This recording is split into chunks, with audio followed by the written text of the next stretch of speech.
Good morning and welcome to All Faiths Unitarian Congregation. My name is Greg Monk and I will be leading our service today.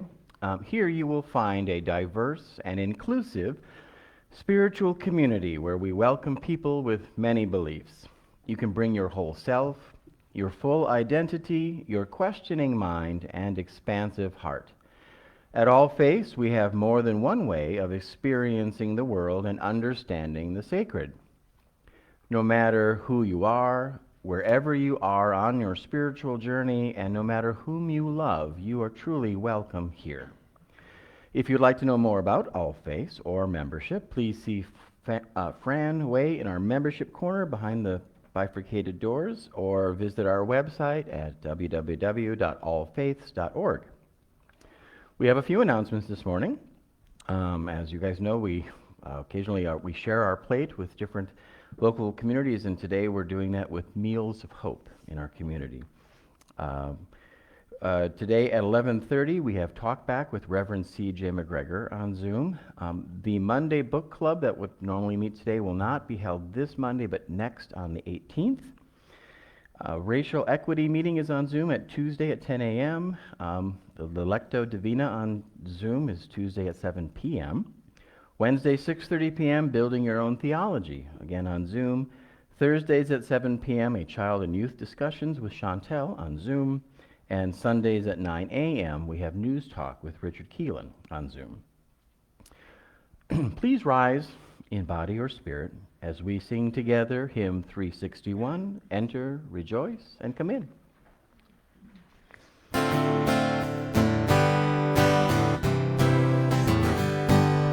Enter, rejoice, and come in. Enter, rejoice, and come in. Today will be a joyful day. Enter, rejoice, and come in. Open your ears to every song. Open your ears to the song. Today will be a joyful day. Enter, rejoice, and come in. Open your hearts, everyone. Open your hearts, everyone. Today will be a joyful day. Enter, rejoice, and come in. Don't be afraid of some change. Don't be afraid of some change. Today will be a joyful day. Enter, rejoice, and come in. Thank you.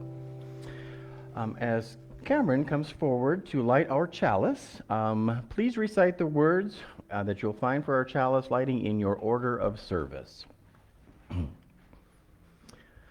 Excuse me.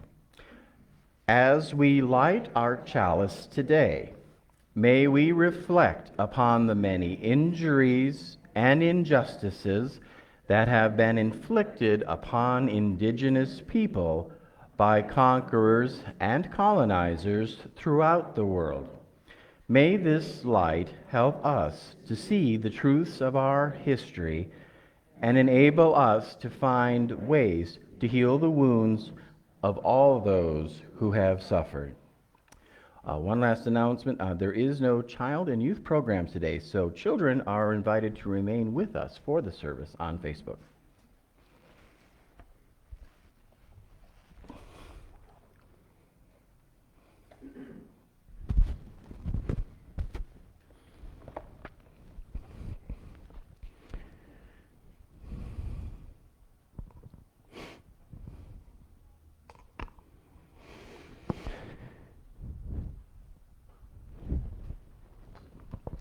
At this time, I invite you to come forward and briefly share any joys or sorrows that you would like to share with us.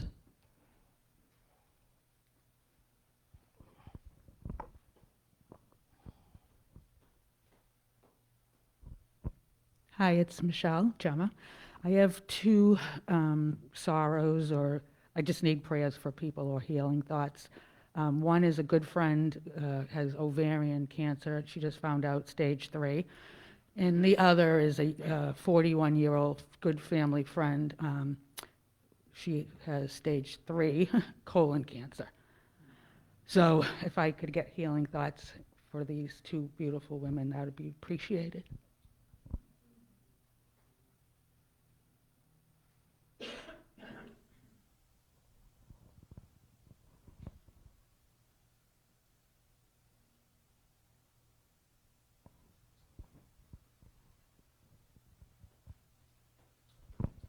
Thank you. Good morning, I'm Fran Way, and I would ask that you keep my daughter Sarah in your thoughts and prayers. She's at Gulf Coast Hospital, where the surgeons are trying to find the source of intestinal bleeding. She's been ill for quite a few weeks. Thank you.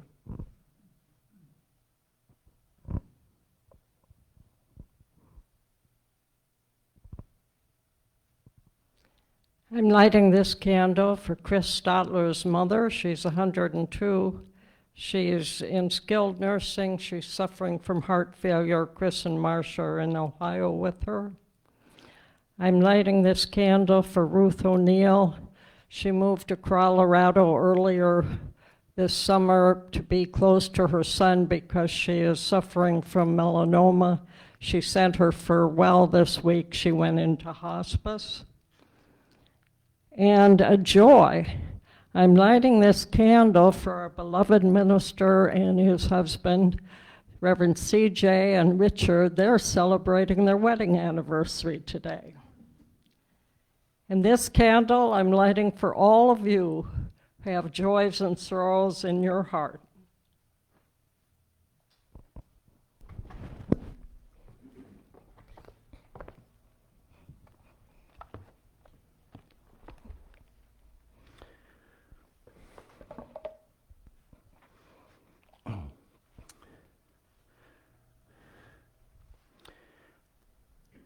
I'd like to ask everyone to close your eyes, to take a deep breath, and let's turn our minds and our hearts to today's service and to contemplate our blessings.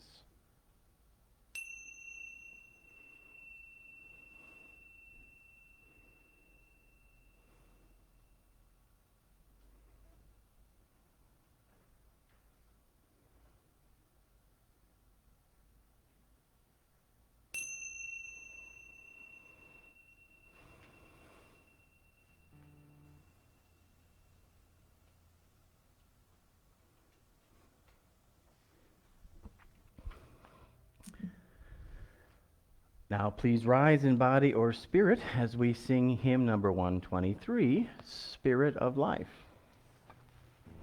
Oh,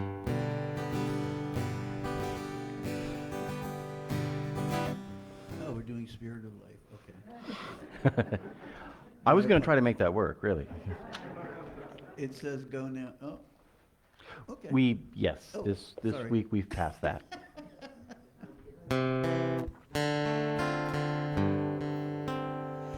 Spirit of life, come unto me.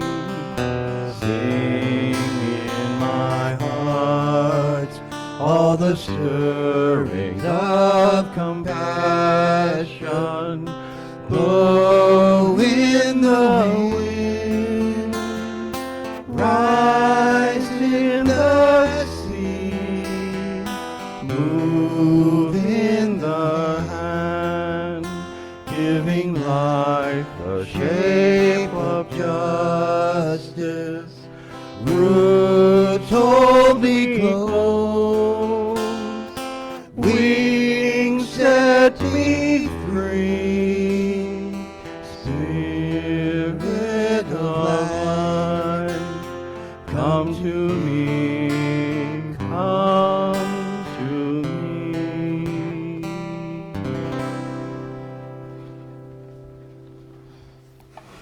Good morning, it's so wonderful to see all of you here in person, real, live human beings together celebrating our services today at All Faiths. Today, our opening words are an Ojibwe prayer. Grandfather, look at our brokenness. We know that in all creation, only the human family has strayed from the sacred way. We know that we are the ones who are divided, and we are the ones who must come back together to walk in this sacred way. Grandfather, sacred one, teach us love, compassion, and honor, that we may heal the earth and heal each other.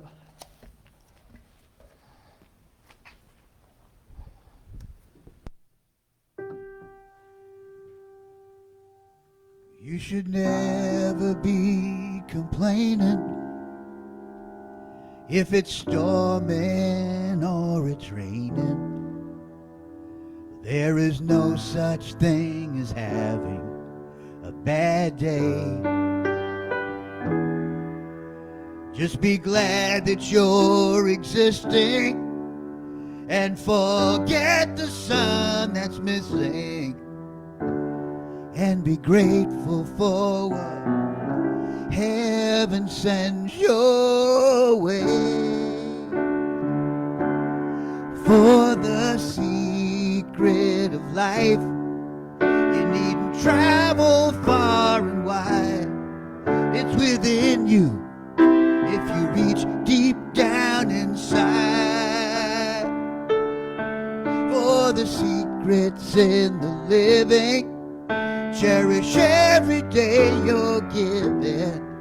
It's a gift, and that's the secret of life.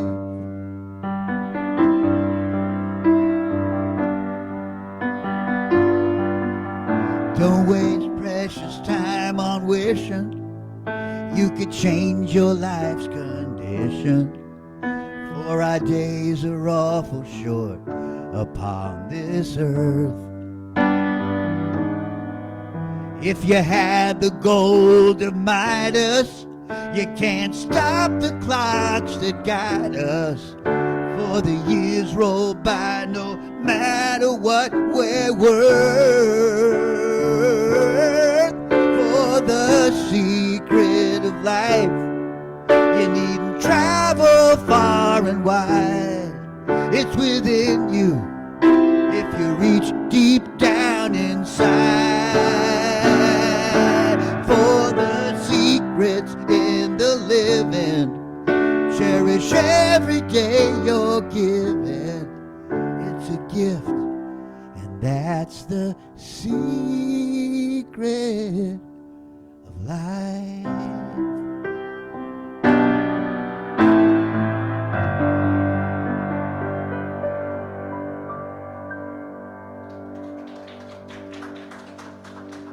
Thank you.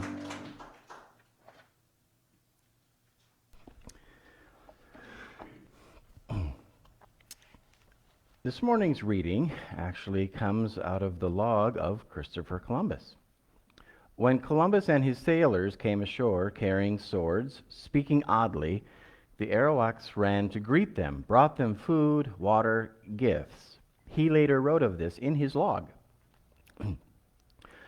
They brought us parrots and balls of cotton and spears and many other things, which they exchanged for the glass beads and hawk's bells. They willingly traded everything they owned. They were well built, with good bodies and handsome features.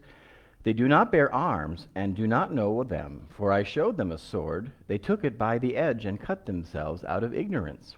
They have no iron. Their spears are made of cane. They would make fine servants. With 50 men, we could subjugate them all and make them do whatever we want. Please rise in body or spirit as we sing together hymn number 79, No Number Tallies Nature Up, written by the words from Ralph Waldo Emerson, and the words are in your order of service.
we shall nothing miss.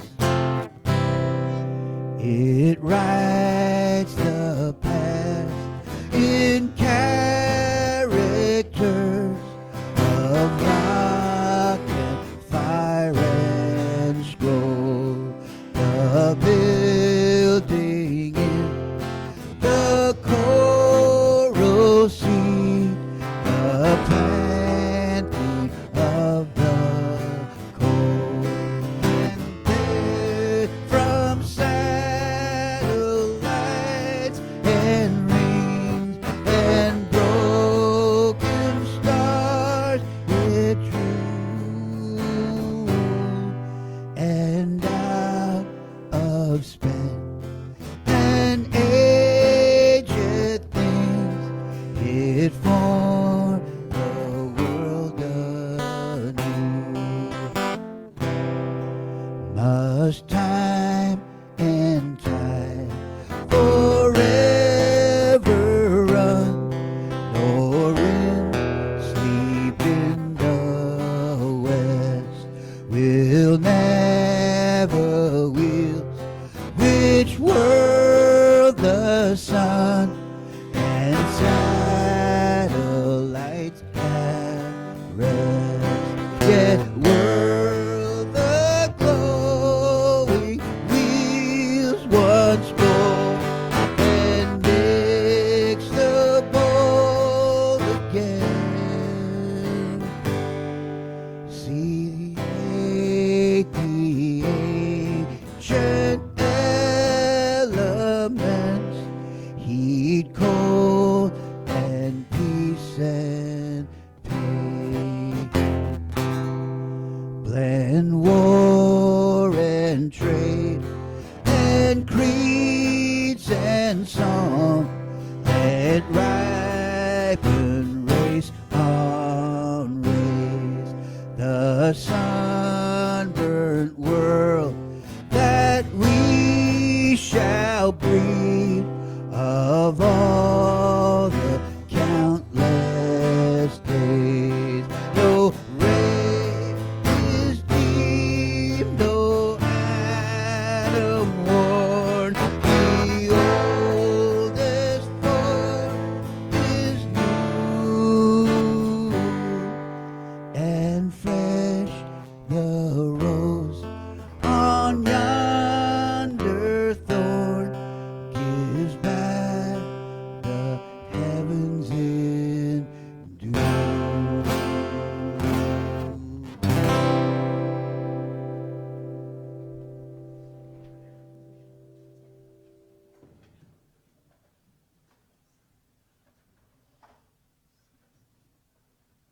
Thank you, Robert and Greg, for leading us in that lovely hymn. Our theme this month is healing. And this week, America will celebrate Columbus Day. Now, whenever Columbus Day comes, I shudder to think that we still have a special day devoted to him. Think about today's reading, the words he wrote. Now, I have felt a personal connection to Native American Indians from my earliest childhood. I grew up in Owatonna, Minnesota. The legend of Owatonna is that she was an Indian princess who was cured by drinking the sacred water at our local mineral springs. We now have a park there with a fountain where people go to drink the healing waters, and that is one of our local rituals. In 6th grade, when our teacher asked us to prepare a history project, I did a report on the Minnesota Indians. Our high school sports team were called the Owatonna Indians, until later when the name was changed to Huskies. Don't have anything against dogs, but I kind of liked to be in the Indians.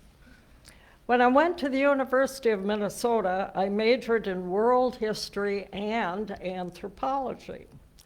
And it seemed like they were two entirely different worldviews. Anthropology embraced the rich diversity of human experience and cultures. History reminded me of my high school Latin class. Remember Caesar's proclamation, Veni, Vidi, Vici? I came, I saw, I conquered. Now that's a good 3-word summary for the history of the last 600 years, dominated by the conquest of native peoples everywhere by white European Christians. So let's look at a little of that history. In 1452, a papal bull issued by Pope Nicholas V authorized the conquest of Saracens and pagans and the right to consign them to perpetual servitude or slavery. Conquest of other people was permitted if they were not Christian. In 1493, a papal bull issued by Pope Alexander VI granted King Ferdinand and Queen Isabella all the lands to the west and south of a pole-to-pole line, 100 leagues west and south of any of the islands of the Azores or the Cape Verde Islands. These papal proclamations laid the foundation for what has been called the doctrine of discovery. In 1494, the Treaty of Tordesillas divided the newly discovered lands outside Europe between the Portuguese Empire and the Spanish Empire, along a meridian 370 leagues west of the Cape Verde Islands. And that is why Brazil was taken by Portugal and Spain got the rest of the Western Hemisphere. Now that treaty worked out really well for the Spanish and Portuguese empires, but not for the millions of people already living in established communities in the Americas. Of course, later, the other European nations justified their actions by adopting the doctrine of discovery, which unfortunately continues to impact indigenous peoples throughout the world, even today. It provided a framework for Christian explorers to lay claim to territories uninhabited by Christians. Then they could be defined as discovered and sovereignty claimed. The prevailing theory was that indigenous people, because they were not Christians, were not human. Were not human. And therefore the land was empty, or terra nullius. When Christopher Columbus arrived in 1492, it was estimated the Americas were occupied by up to 100 million indigenous peoples, about 1/5 of the human race at that time, who had been living their traditional lives on the land since time immemorial. But because they were not Christians, the land was deemed terra nullius, empty. In May of 2012, the United Nations Permanent Forum on Indigenous Issues finally concluded that the ongoing impact of the discovery doctrine on indigenous peoples deserve the right of redress. That 15th century Christian principle was denounced as the shameful root of all the discrimination and marginalization of indigenous peoples that they still face today. The UN Forum noted that while such doctrines of domination and conquest were promoted as authority for land acquisition, they also encouraged the despicable assumptions that indigenous people were savages, barbarians, inferior, uncivilized. And those are all in quotes. Among other constructs that the colonizers used to subjugate, dominate, and exploit the lands, territories, and resources of Native peoples. Now today, you heard Greg read the words of Christopher Columbus. He acknowledged the hospitality of the indigenous people, appreciated their fine qualities, and then declared they'd be great slaves and easy to subjugate. Now, this became a common attitude of all the subsequent invasions in the Americas, Asia, and Africa. Here in America, we celebrate our arrival at Jamestown in 1607, and in Massachusetts on the Mayflower in 1621. When I learned that I was a descendant of Mayflower immigrants, my first words were, "I'm sorry," because I knew it was the beginning of a great tragedy for those Indians who were so helpful and so welcoming. Today, we need a collective apology to our Native Americans. Joe Gayton, are you in here now?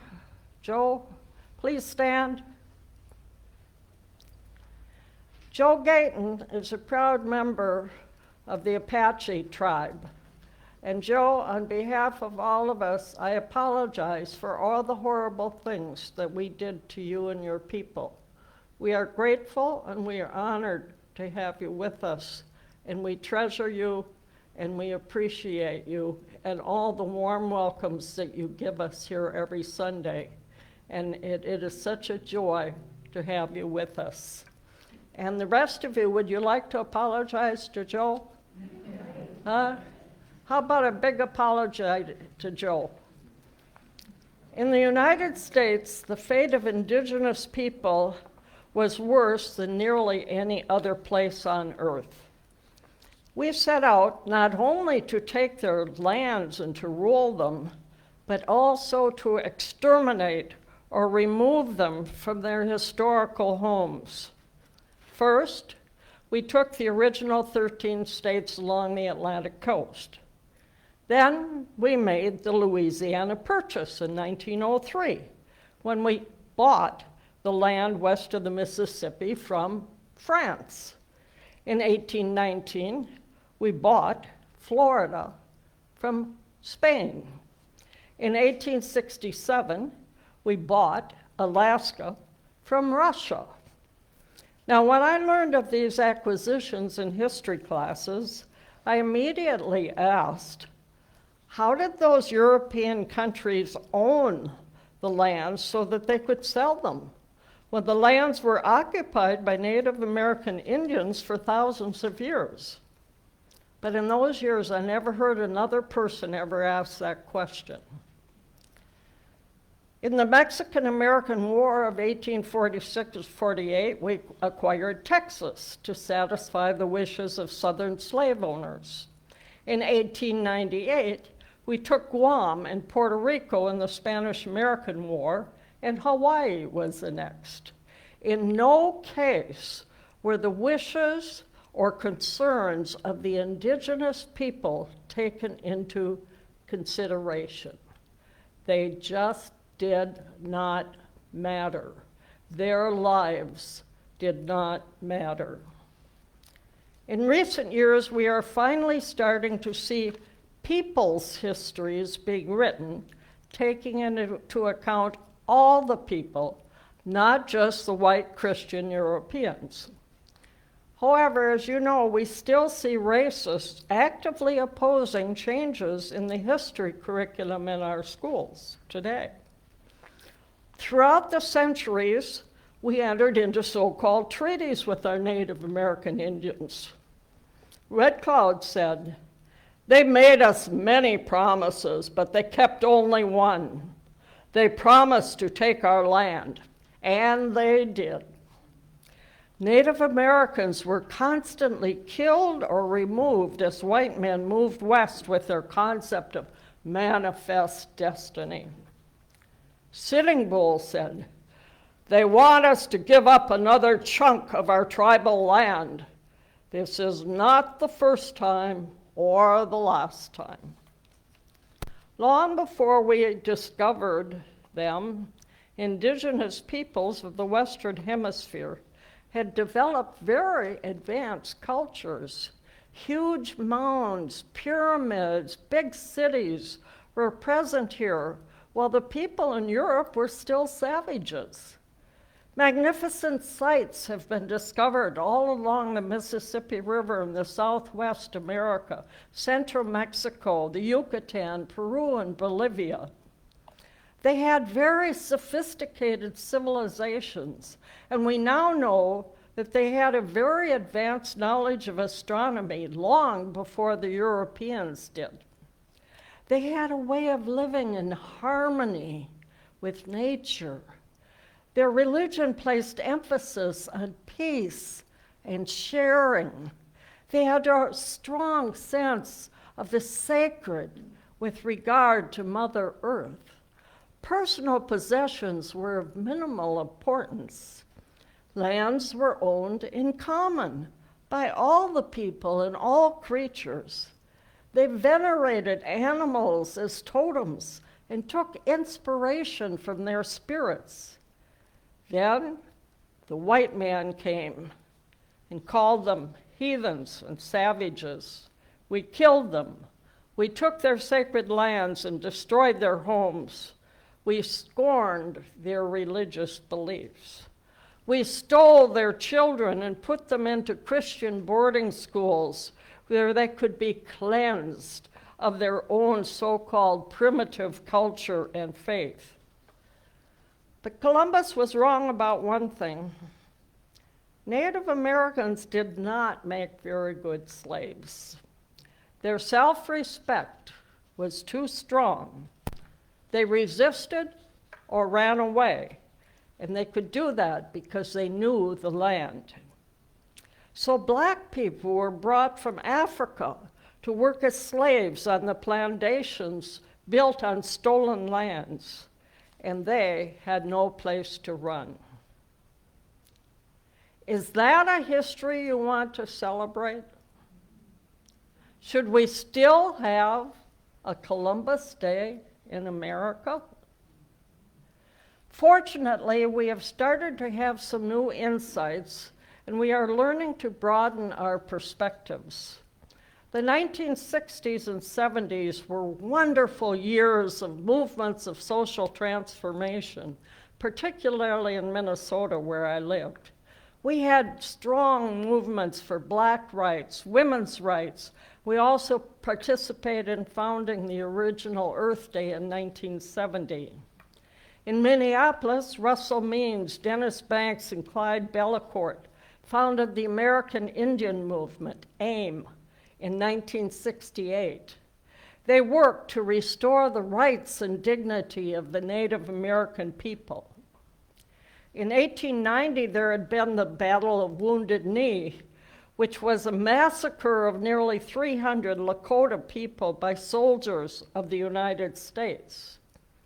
After the 1973 occupation of Wounded Knee by 200 Oglala Lakota and followers of AIM, Russell Means declared, "What Wounded Knee told the world was that John Wayne had not killed us all."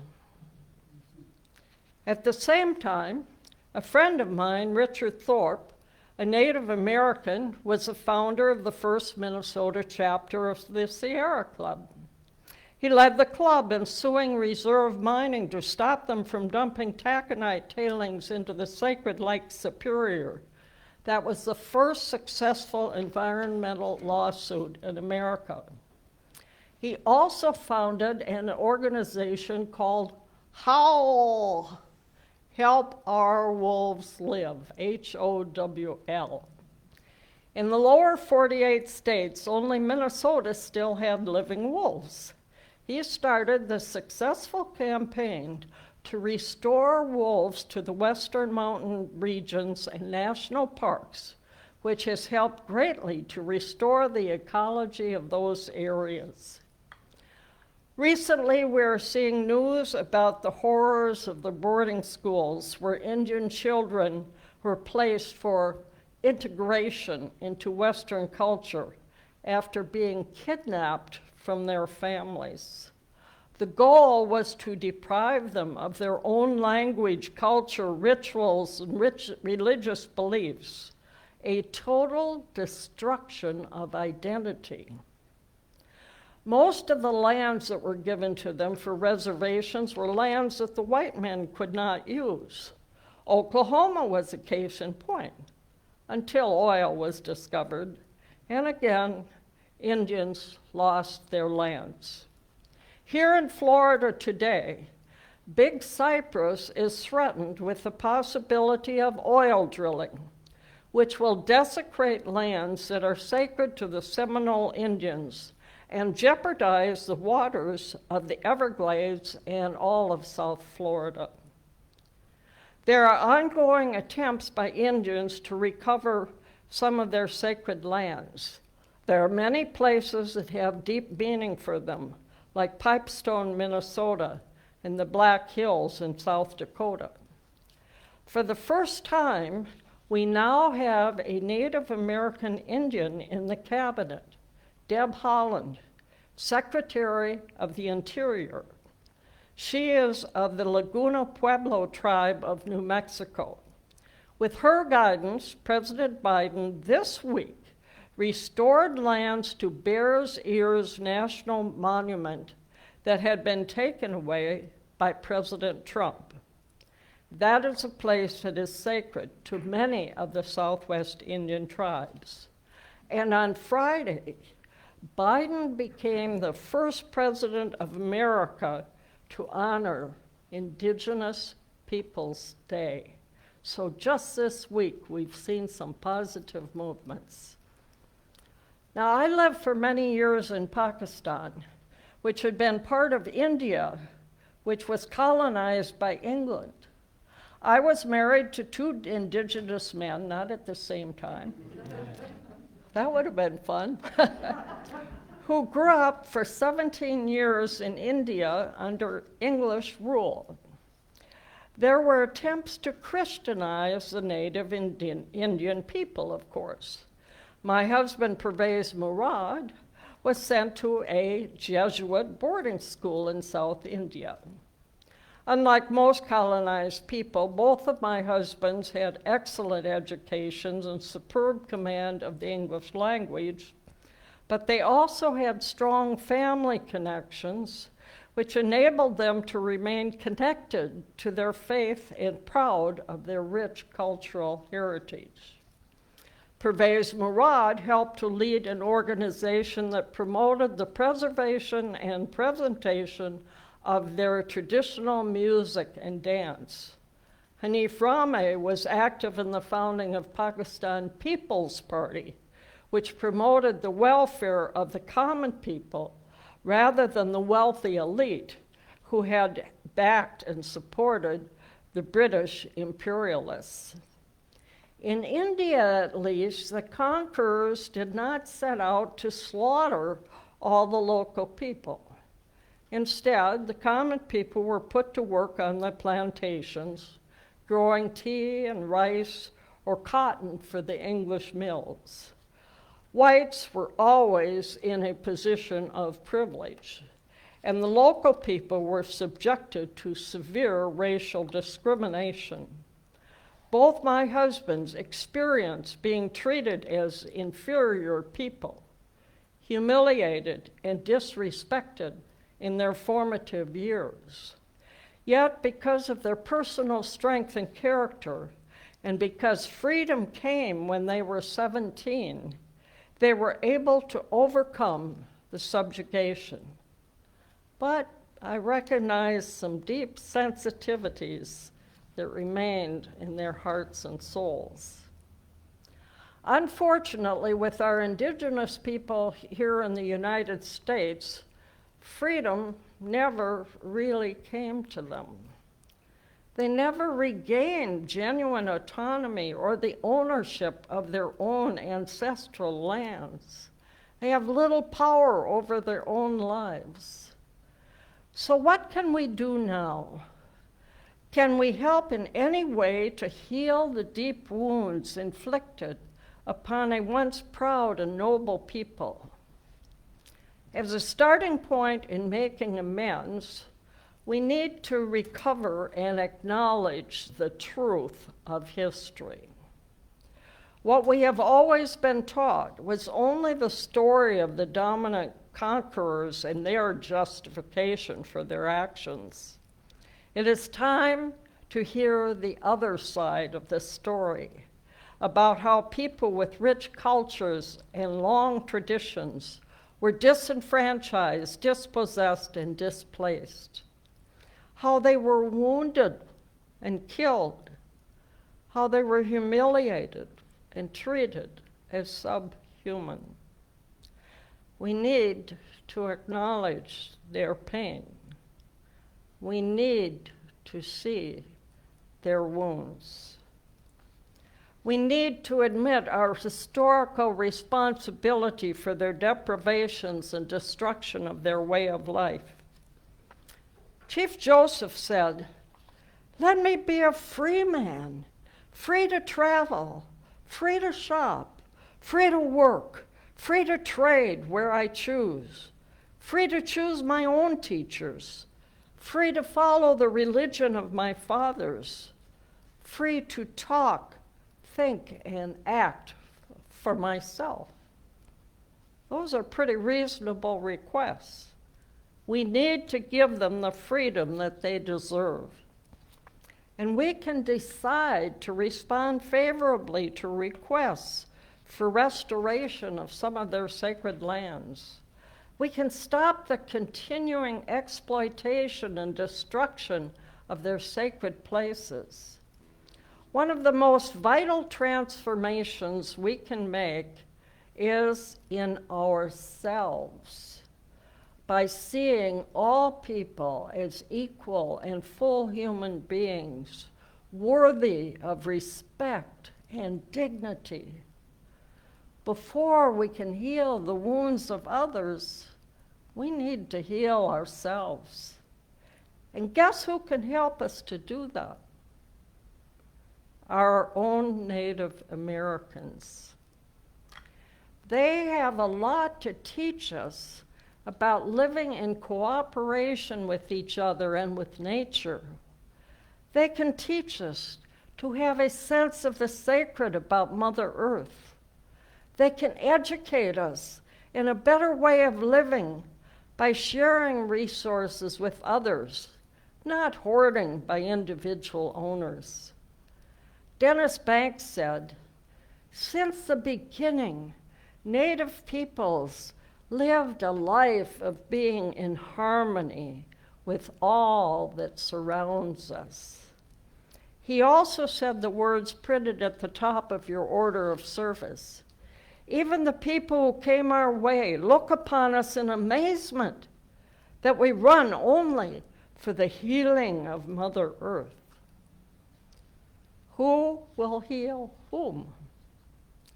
Like most challenges that we face in our lives, it is a matter of mutual caring and nurturing.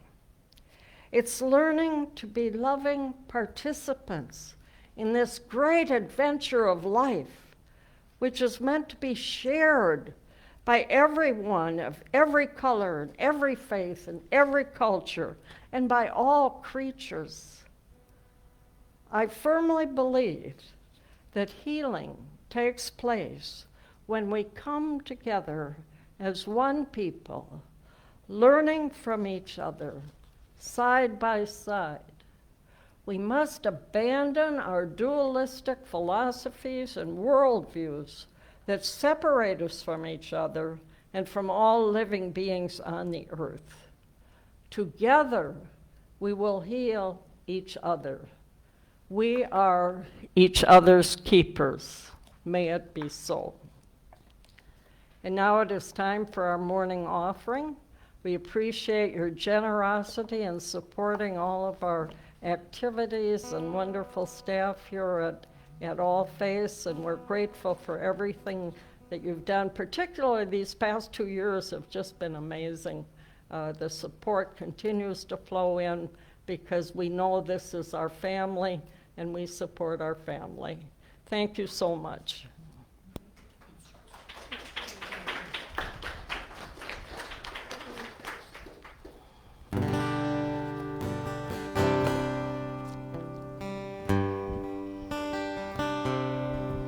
Do you spend your days creating ways of sharing happiness?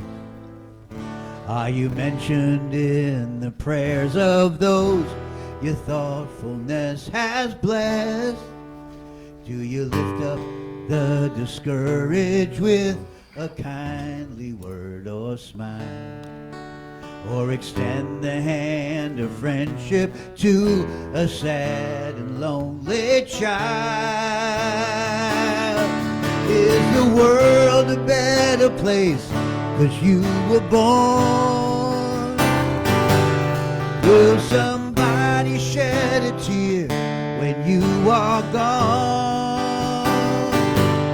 Are you here to take up space or befriend the human race? Is the world a better place 'cause you were born?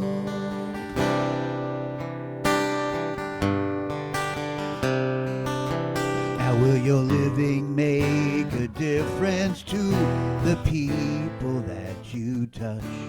And your passing be remembered as a loss to all of us? Are you trailing clouds of glory, spreading sunshine left and right?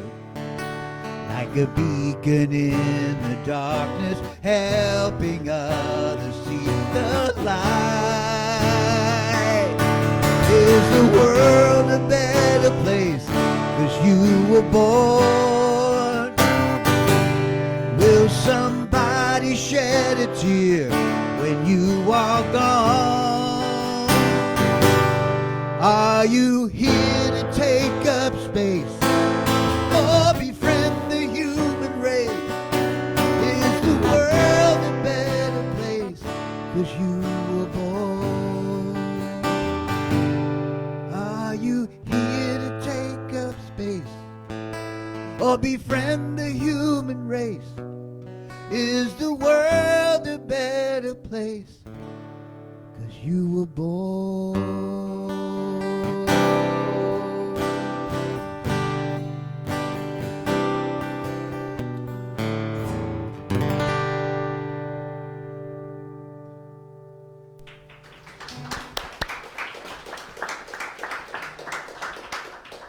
Robert, the world is a better place because you were born. Thank you, Joyce. And let us all take that message to heart. Is it a better place because we are here? Our closing words are by Ed McCaw, Eagle Man. Ho, Waiopara, Oye, power of the setting sun, we call on you. Have pity on us that the people may live. Walking yon thunder beings of the Black West, we call on you. You are the source of both the power to live and of destruction, who ride the back of Minnie Wichoni, the life-giving rains. For long years, the way of the people has been weak, and there has been fear. Many have said that the Red Road would disappear and that the six powers in Wakantanka would turn their faces from us. It's true, many of the old ways have been lost. But just as the life-giving rains restore the earth after the drought, so your power will restore the way and give it new life. We ask this not only for the red people, but for all the people, that they might live. In ignorance and carelessness, they have walked upon Inamaka, our mother. They did not understand that they are part of all beings, the four-legged, the winged, Grandfather Rock, the tree people, and our star brothers. Now the earth and all our relations are crying out. They cry for the help of all people.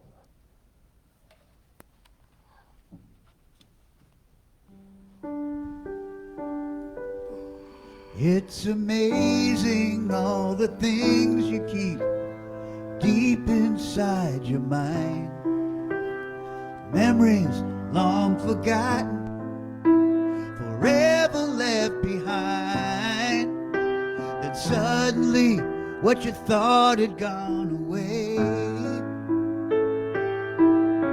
the past comes shining bright as the day.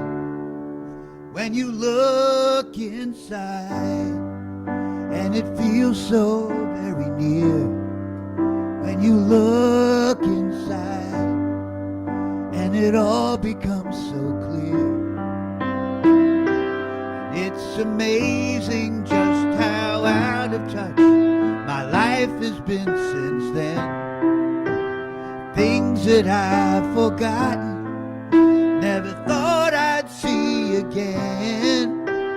What I'm feeling, such a surprise. This can really open your eyes when you look inside.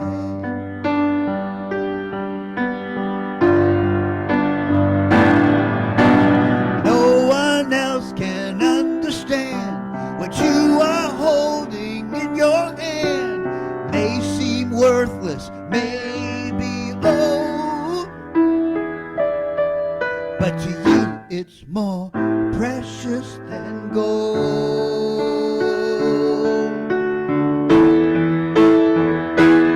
It's amazing, but I feel like someone sending me a sign, giving me direction, so simple, so divine. All the years I've been so blind. This can really open your mind when you look inside, and it feels so very near. When you look inside, and it all becomes so clear. When you look inside, when you look inside.